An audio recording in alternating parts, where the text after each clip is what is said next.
Halos hindi na makasipa ito si Cormac ng Team 7-11 at bigla tayong nagulat dito sa kanyang pag-ahon ng pangalawang ahon naman dito sa payapa. Dahil nagtrabaho siya sa patag, kaya dito sa kanyang huling ahon sana, grabe, napakalubat na talaga to. Halos hindi na nga siya makausad.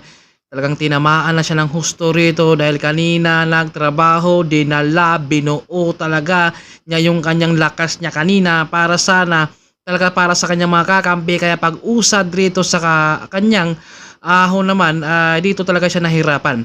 Isa sa mga inaasahan ng Team 7-11 itong si Cormac, dahil napakalakas ito, mapapatag to, mapa-ahon. Meron ito dahil nga nung nasa Baguio nga sa Marcos Highway, maning-mani lang niya at parang namamasyal lang siya doon sa may Marcos Highway. Pero dito sa Payapa, nagulat naman tayo rito. Dito talaga siya natamaan. Iba talaga no kapag andyan na yung kalaban mo dahil andun na yung tulin.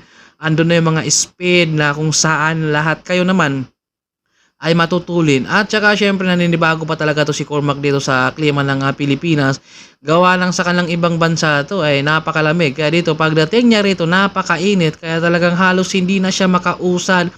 15k peso lang talaga siya rito. Napakabagal na yan para sa isang foreigner dahil alam naman natin na malakas ito si Cormac dahil kilala ito sa kanila at may pangalan. Kumbaga ang laro nito ay isang break artist, kaya dito dahil nagtrabaho medyo talagang nag-groggy siya, pero pwede pa kaya itong babawi dahil napakabagal na. At saka meron silang cut off rin sa oras na kung saan kapag inabot ka ng cut-off dito, hindi ka na pwedeng lumaro sa mga next stage hanggang sa dulo. Kaya dito habang talagang sinusubukan pa dito rin ni Cormac na makakapag-recover siya, pero nahirapan na rin naman talaga siyang umusad rito. Grabe, groggy na itong si Cormac ngayon. Naisip siguro niya dito na bakit ako tinamaan dito sa karira dahil sayang. Kumbaga maaga talaga siya nga pinagtrabaho rin. At saka ito yung pinaka inaasahan sana pero meron pa silang mga world tour na si Javi. Kumbaga isa sa din yan sa mga malakas din. Plus may andyan pa si Corpus, JP Olarte at saka si Junel Carcueva. Kumbaga yan yung mga climber ang babanat siguro sa huli. Kaya ito sana yung kanilang inasahan na panghapol ito eh.